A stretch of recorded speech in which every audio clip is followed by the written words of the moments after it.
tous les enseignants du monde investissant ces réseaux sociaux pour y diffuser de la citoyenneté, des mathématiques, de l'histoire géo. Ce serait une force éducative comme on n'en a jamais connue.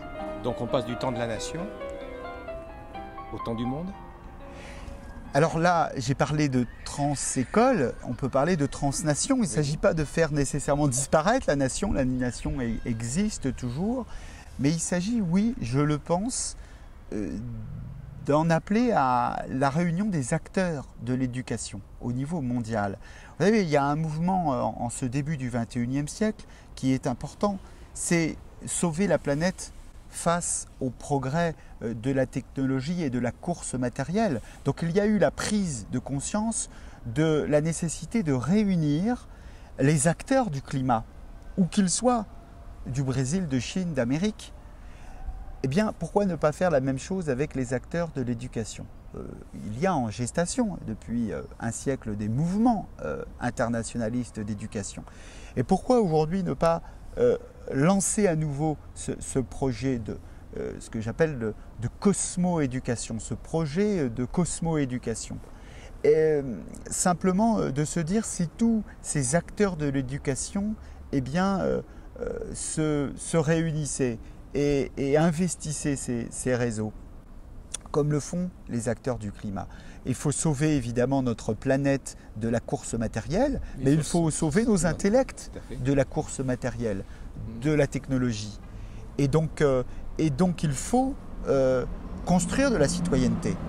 Et donc ce que nous appelons nos voeux avec Béatrice Mabilon-Bonfils, dans une partie du livre qui est plus prospective et avec des perspectives, c'est de se dire, eh bien, créons un socle éducatif mondial.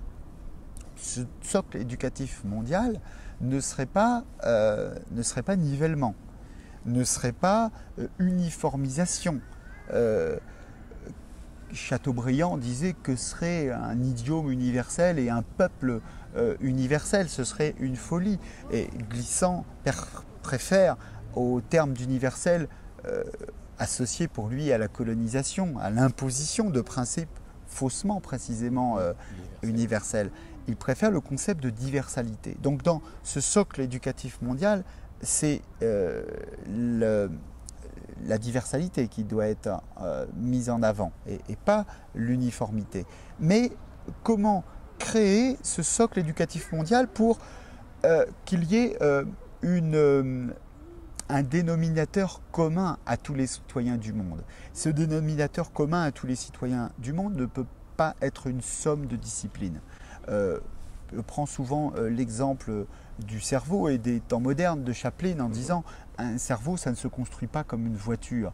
Le prof de maths n'est pas là pour mettre le pare-choc. Le prof d'histoire n'est pas là pour installer les roues.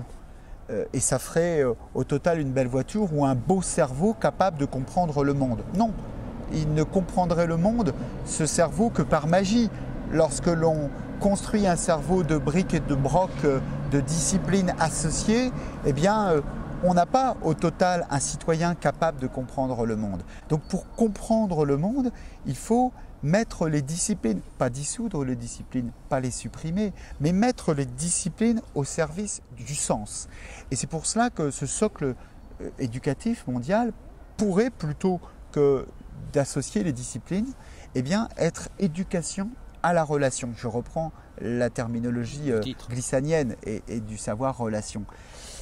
Les relations, la relation à soi, la relation à l'autre, la relation à l'outil, à la machine, la relation à la planète et la relation à l'inconnu. Et c'est à travers ces 5 éducations aux relations que pourrait naître ce socle d'éducation mondiale permettant que vous soyez au Burkina Faso ou que vous soyez à Paris ou en Amérique du Sud, eh bien d'avoir, tout en continuant à parler le Wolof, le Swahili ou l'anglais, et d'avoir ce socle éducatif mondial, c'est-à-dire passer de l'école pour tous, c'est très compliqué, et les défis de la démographie en Afrique notamment nous le montrent, et à l'éducation pour tous. Merci François Durper. Merci à vous.